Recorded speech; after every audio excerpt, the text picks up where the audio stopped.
Buenos días, profesor. Buenos días, estimados compañeros.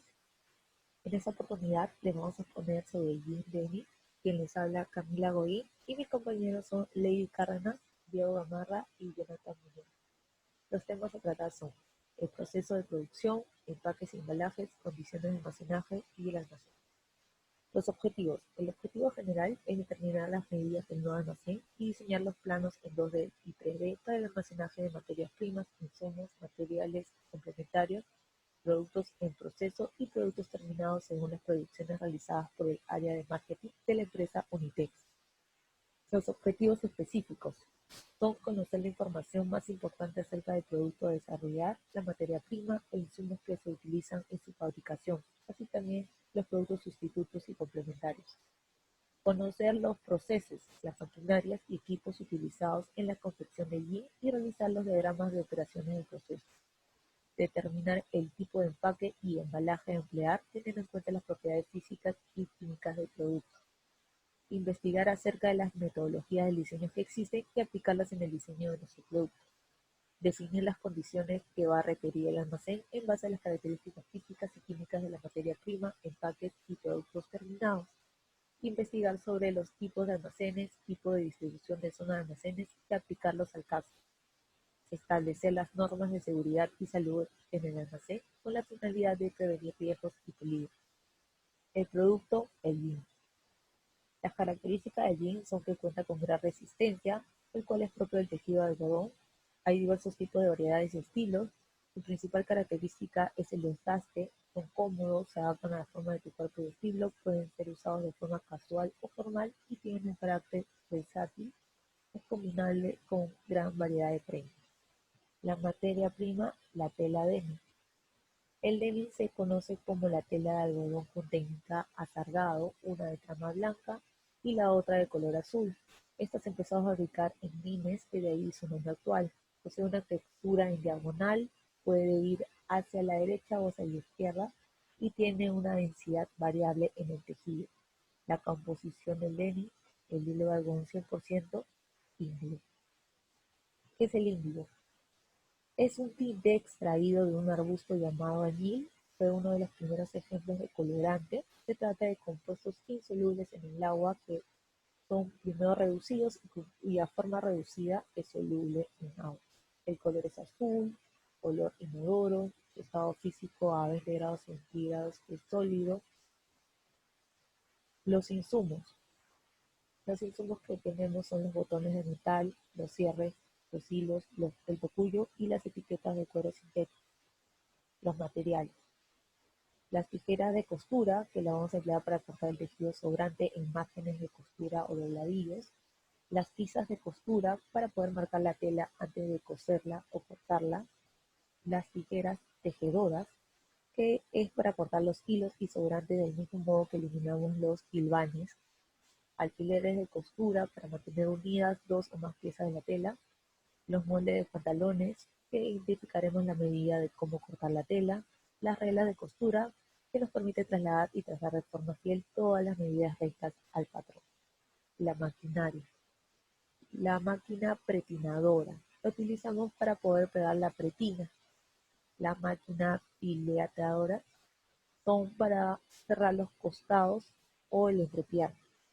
La máquina presilladora es para poder asegurar y reforzar las costuras, presillar los bolsillos, botas y pegar los pasadores. La máquina cerradora de codo para el cerrado de entrepiernas, pegar la cotilla y unir tiro trasero. La máquina plana de una aguja, las operaciones a realizar son el cerrado de entrepiernas, pegar la cotilla y unir tiro trasero. La máquina plana de dos agujas es para hacer jota, pespuntear boca de bolsillo, armar los bolsillos traseros y unir tiro delantero. La máquina ojaladora, para poder hacer los ojales de diversos tamaños y formas. En el caso yin es un ojal en forma de lágrima. La máquina recubridora se usa para pegar vistas de forro de bolsillos usando un prensatela de tope margen octavo. Máquina remalladora. Tiene una puntada de seguridad con alta velocidad.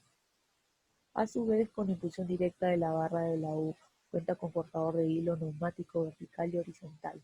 La máquina de lavado industrial, la capacidad es de 170 kilogramos, existe de mayor peso y de mayor envergadura, eso dependerá de la necesidad de la empresa, la velocidad de 0 a 40 revoluciones por minuto y sistema hidráulico 1.8 kW. La máquina de centrifugado, la capacidad es de 120 kilogramos, la velocidad es 900 revoluciones por minuto y la potencia del motor 10 kilowatts. Máquina de secado, la capacidad es 180 kilogramos, la potencia del tambor 3 kilowatts y de la potencia del ventilador 4 kilowatts. La máquina de teñido, la capacidad es 160 kilowatts, velocidad de 0 a 40 revoluciones por minuto, potencia del motor 5.5 kilowatts y sistema hidráulico 1.8 kilowatts. Equipos. Tenemos la cortadora para cortar verticalmente hasta 100 capas de tela.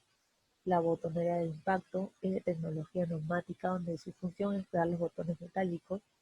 La remachadora es de tecnología neumática donde la función es pegar los remaches. La etiquetadora son usadas para poder pegar las etiquetas de cartón a la prenda terminada. La planchadora, que son utilizadas para darle una mejor presentación allí antes de su etapa de culminación. Los carros auxiliares, que se usan para transportar la prenda en todos los procesos.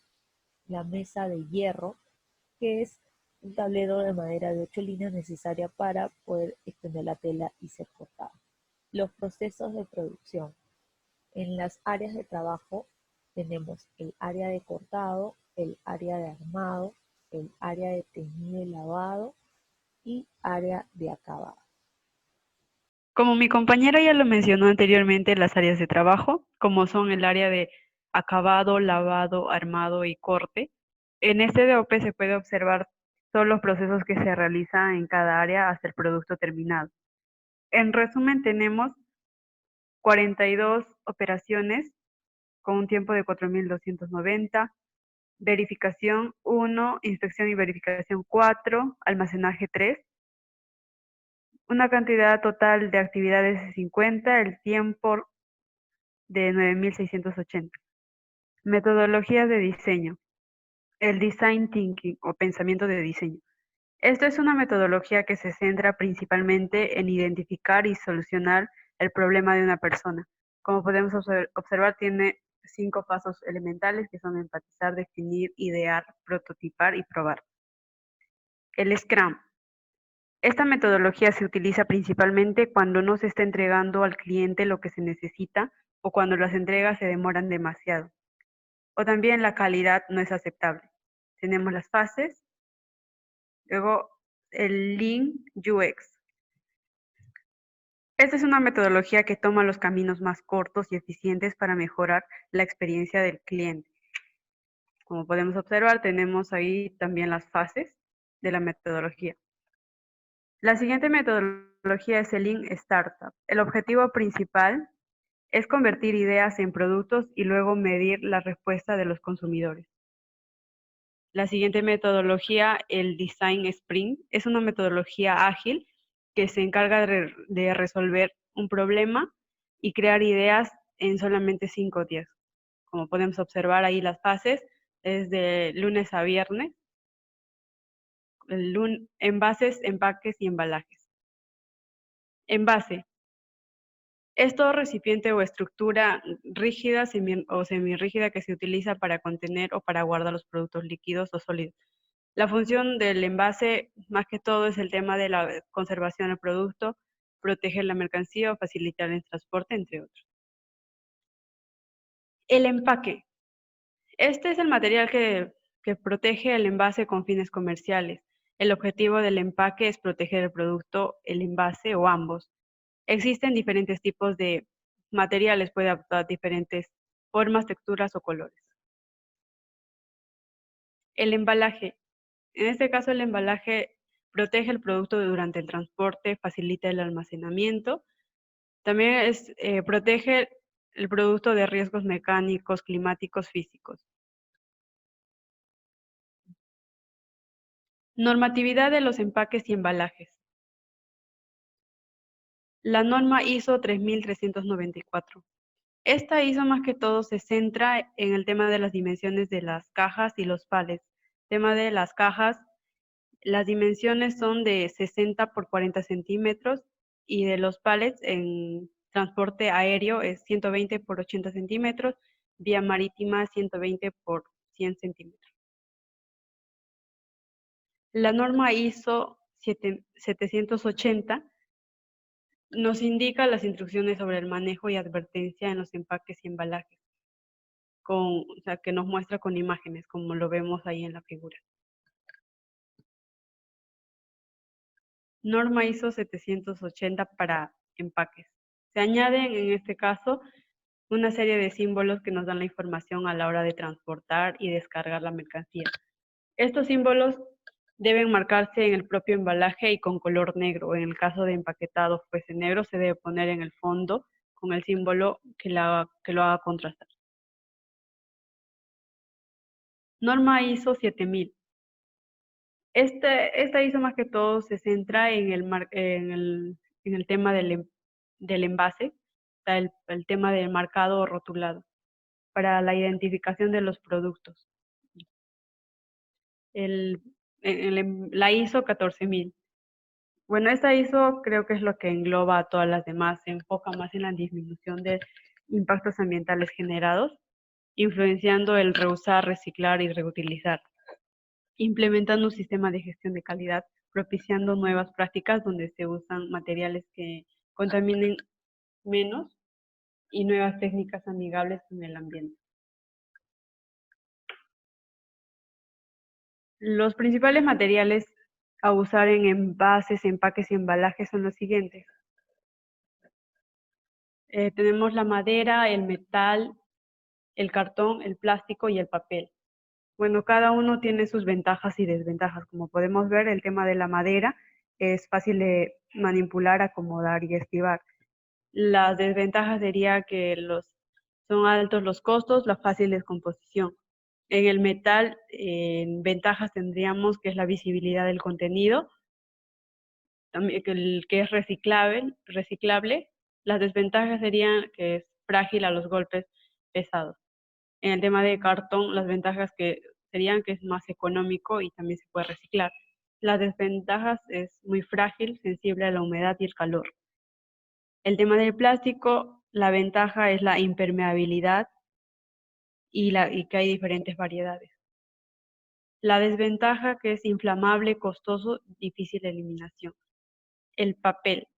La ventaja es que tiene bajos costos, fácil eliminación. La desventaja es muy frágil, sensible a la humedad y al calor. Bueno, como siguen mencionando mis compañeros, vamos a seguir hablando sobre el tema del almacén. Es una unidad importante de toda organización, la cual se encuentra presente en gran parte de las empresas comerciales e industriales. Sí, esta cumple funciones como de recepción, abastecimiento, manipulación, protección, conservación y control de materiales y productos, ¿no? Bueno, vamos a hablar sobre las condiciones de almacenaje de materias primas. Vamos a ver primero al almacenamiento de los metales, ¿no? En este aspecto se evidencia el almacenamiento de los cierres, botones y remaches de cobre, en donde las zonas de depósito deben estar bien organizadas y limpias, ¿sí? Deben poseer una humedad relativa, controlada y un aire puro, para que éste no vea alguna transformación físico-química dentro del producto. En este caso va a ser más que nada química, altera su composición, ¿sí? Luego vemos el almacenamiento de los hilos, ¿no? El hilo debe almacenarse con cuidado bajo condiciones monitoreadas regularmente para evitar la degradación por suciedad, luz, calor, humedad, resequedad y hongos. Si no se controlase, podría generar pérdida en la fortaleza de los hilos, sobreexponiéndola a la luz ultravioleta. También se reduce la fortaleza de estos, ¿sí? Y del algodón por el cual está hecho. También pierde color y potencia el amarilleo en los hilos blancos, ¿sí? Debe ser protegida de la temperatura y humedad y de la luz. La temperatura adecuada varía entre 15 centígrados y 25 centígrados y la humedad de un 40% a un 60%. Luego seguimos con el almacenamiento de etiquetas, donde nos dice que está incluida en cada prenda las etiquetas, donde nos indicará en cómo cuidar la prenda para mantenerla en un estado óptimo. Sí, se debe evitar que esté a un nivel alto de humedad relativa. Debe encontrarse entre 45 y 65%, y la temperatura debe estar entre 18 y 23 centígrados. Sí, tratar de no exponerlo a rayos solares y evitar que haya alguna contaminación como polvo. Luego vamos a hablar sobre el almacenamiento del cuero. Para asegurar la conservación del cuero se debe tener la humedad relativa de un 45% o un 55%. La temperatura debe oscilar del 18 centígrados a 20 centígrados y el nivel máximo de luz es de 150 lux. Sí, debe evitarse el polvo y exposición a rayos solares. También vamos a hablar sobre el almacenamiento de la tela denim, ¿no? Este es un tipo de carga suelta, el cual debe ir ubicado en donde haya bastante espacio.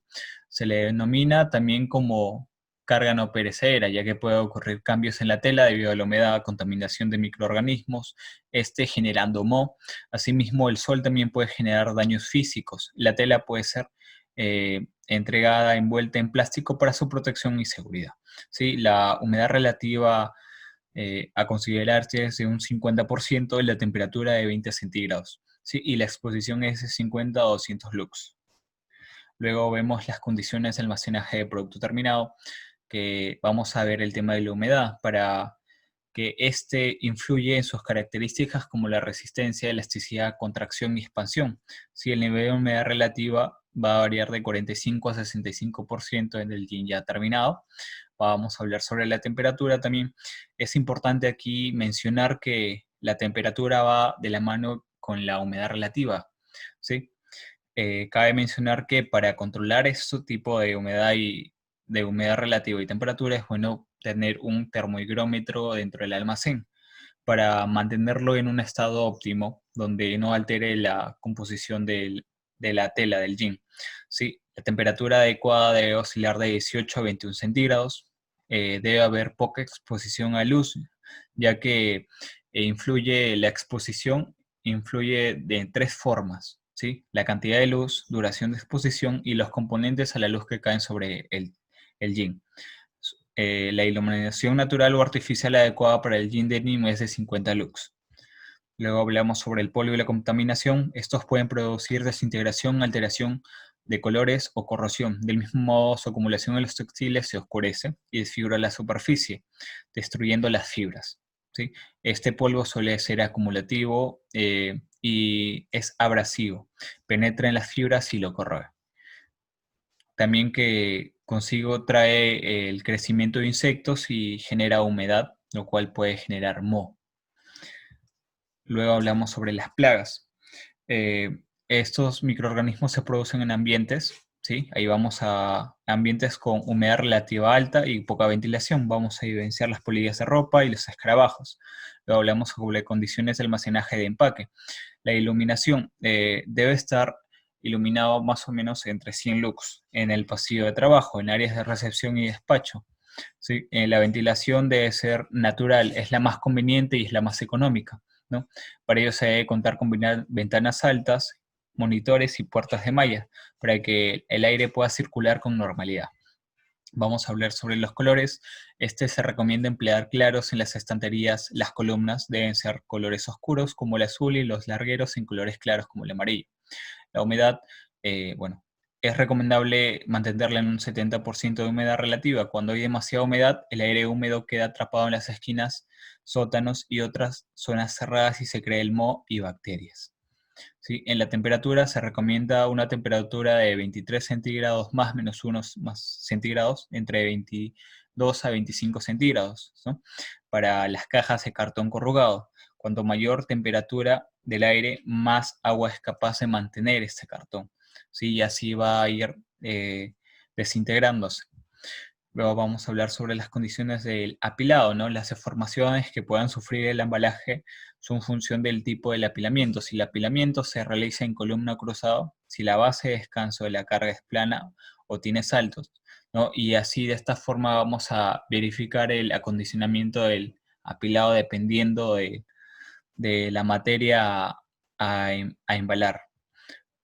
Sí, vamos a hablar sobre la conservación adecuada de los productos, la reducción de las pérdidas de tiempo, la mejora del servicio al cliente y reducción de costes. Esto es lo que genera un almacén bien organizado, ¿no? Luego vamos a hablar sobre los tipos de almacenes. Según la clasificación se dividen según la estructura, como almacenes a cielo abierto, almacenes cubiertos, según la actividad de la empresa, almacenes de materia prima, productos terminados y auxiliares, según la logística, almacén central, almacén de tránsito, almacén regional, según el grado de automatización. Se encuentran los almacenes convencionales, almacenes automatizados, almacenes automáticos y los almacenes según la titularidad o propiedad. Ahí se encuentran los almacenes en propiedad, en alquiler o en régimen de leasing. Sí, vamos a hablar sobre la distribución de los almacenes. Bueno, la distribución de los almacenes es que más que nada se basa en todo almacén y existen 4 zonas que deben de estar perfectamente delimitadas. Estas son la recepción, el almacenaje, preparación de pedidos y la expedición. Sí, es muy común encontrar que estas zonas se subdividan en una o varias áreas en función de las actividades que se realicen, el volumen de la mercancía, el número de referencias. Buenos días, profesor y compañeros en general. El que les habla, Jonathan Muñoz, continuará con la exposición. En este caso presentaré los tipos de distribución de almacenes. Según Obando, Vélez, Fernández y Zúñiga, existen varias formas de disponer la entrada y la salida de materiales, de acuerdo con la ubicación de los muelles y la puerta de acceso al almacén. Sin embargo, sus ventajas o desventajas dependerán en esencia de la selección de la ruta más corta entre la entrada y la salida hacia la vía de transporte. De acuerdo a esto, existen 3 tipos: distribución por un flujo en U, distribución por un flujo en línea recta y distribución por un flujo en forma de T. La distribución para un flujo en forma de U. Aquí es donde el producto ingresa por uno de los lados del almacén, se almacena y luego pasa por el área de preparación de pedidos y sale por una puerta ubicada al costado de la puerta de acceso. Su principal ventaja es que facilita el cross-docking. Se hace un mejor uso del espacio de los muelles, es decir, la recepción y la expedición pueden compartir la puerta de los muelles. Distribución por un flujo en línea recta. Aquí es donde la mercancía sigue una ruta sin regresar a la puerta frontal del almacén, teniendo como resultado una menor flexibilidad, dada la falta de acceso inmediato a los puntos de entrada y salida de mercancías. Su principal ventaja es que este tipo de disposición se usa cuando las dimensiones físicas de los ítems son pequeños y uniformes, y existe un acceso en concordancia con las vías de transporte. Distribución por enflujo en T. Este tipo de diseño es una modificación realizada al diseño en U. Lo que lo diferencia principalmente es que los muelles están debidamente separados y esto permite utilizarlos independientemente. Su principal ventaja es que es aplicable para las instalaciones con vías laterales de acceso y bodegas cuyo alto sea mayor que su ancho. Continuando con las normas de seguridad. En el Perú existen diversas normas o reglamentos que se han implementado en el transcurso de los años, los cuales están destinados a dar especificaciones y regular los diversos aspectos de la industria, construcción, seguridad y entre otros. Las normas y reglamentos más utilizados en el Perú son la Ley número 28783 de Seguridad y Salud en el Trabajo, las Normas Técnicas Peruanas o NTP, el Decreto Supremo N42F, Reglamento de Seguridad Industrial y por último, el Reglamento Nacional de Edificaciones. Comenzando por la Ley número 29783 de Seguridad y Salud en el Trabajo, según ISO Tool Excellence en el año 2016, tiene como objetivo promover una cultura de prevención de riesgos laborales sobre la base de observación del deber de prevención de los trabajadores, el rol y la participación de los empleados y sus empresas sindicales mediante los que a través del diálogo velan por la seguridad y el cumplimiento de la normativa en dicha norma. Esta ley se basa en 9 principios. Principio de prevención, de responsabilidad, de cooperación, de información y capacitación, de gestión integral, de atención integral de la salud, de consulta y participación, de primacía de la realidad y de protección. Continuando con la norma técnica peruana, según el Instituto Nacional de Calidad, Los encargados de elaborar las normas para los productores, consumidores y técnicos son los profesionales que conforman los comités técnicos de normalización, los STN. Estas normas son publicadas en el Diario Oficial El Peruano, los cuales son documentos que implementan los requisitos de calidad para la estandarización de los procesos, productos y servicios. Sus características más importantes es que es de uso voluntario, está dirigido por el sector empresarial y son elaborados por representantes de los sectores público, privado y académico. Decreto Supremo N42-F, Reglamento de Seguridad Industrial. Tiene por objetivo dictar las normas y demás disposiciones pertinentes para la debida aplicación del artículo 157 de la Ley de Promoción Industrial, la prevención de accidentes en todas las ocupaciones de la actividad industrial. Busca o tiene como objetivo garantizar condiciones de seguridad a los trabajadores. Busca salvaguardar la vida, salud e integridad física de los trabajadores y terceros, mediante la prevención y eliminación de las causas de accidentes. Busca la protección de las instalaciones y propiedades industriales, con el objetivo de garantizar las fuentes de trabajo y mejorar la productividad.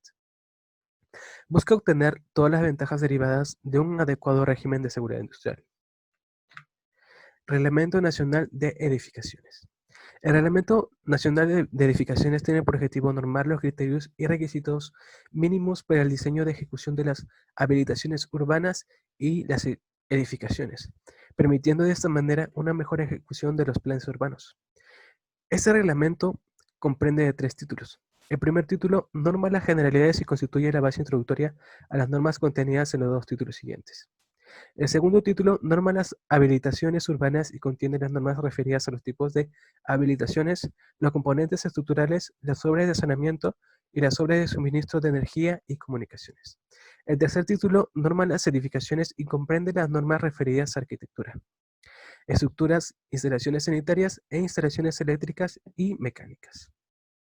En este tercer título se podrá visualizar a la norma A130, donde en el capítulo 11 se pueden ver todos los lineamientos que se deben de seguir para tener un almacén adecuado. Las normas internacionales. Las normas internacionales más utilizadas en almacenes son las normas UNEN, las normas OSHA 18001 y la certificación SE. Las normas UNEN.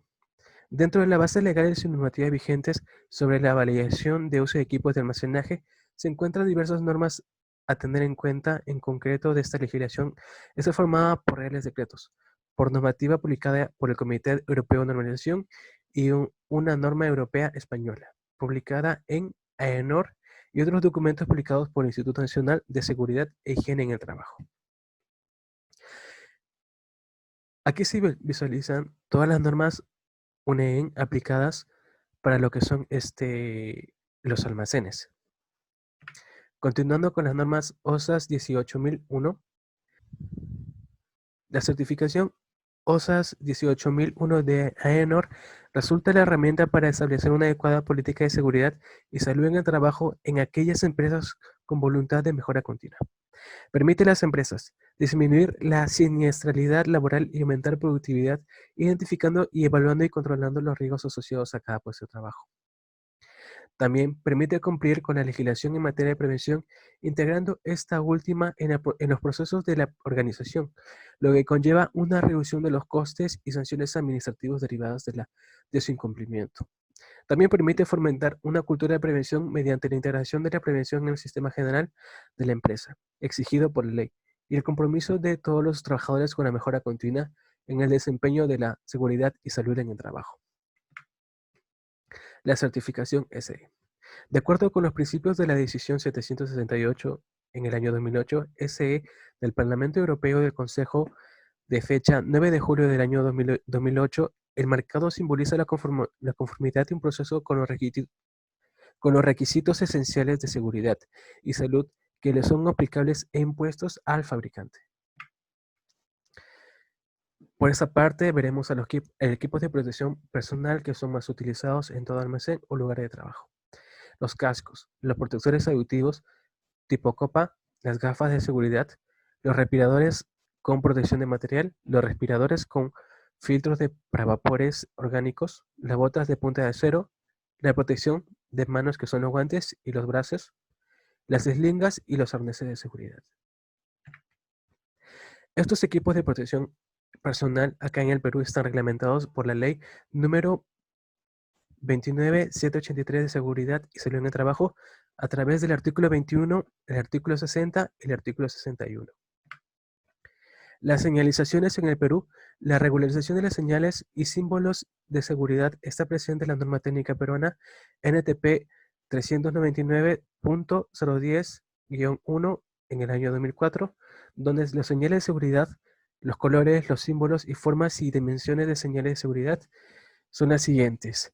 Para las advertencias se utilizará un color amarillo sobre un fondo en forma de triángulo.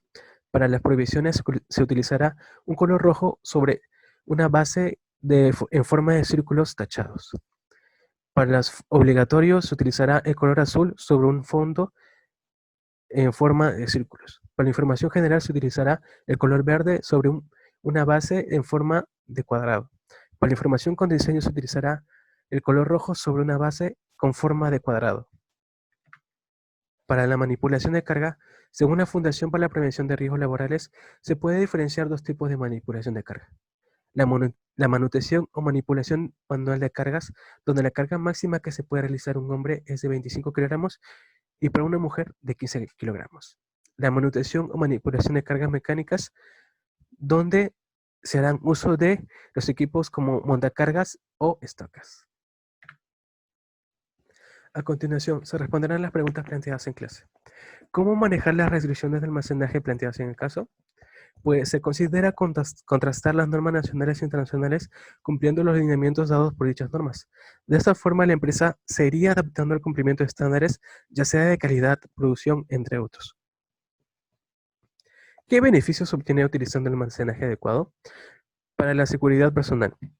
Más que beneficios, se puede decir que se logra un bienestar personal y social, cuando cada trabajador utiliza correctamente los equipos de protección personal y cumpla cada norma planteada por sus supervisores dentro y fuera de los almacenes, para que así pueda salvaguardar su integridad y su salud personal y el de los demás.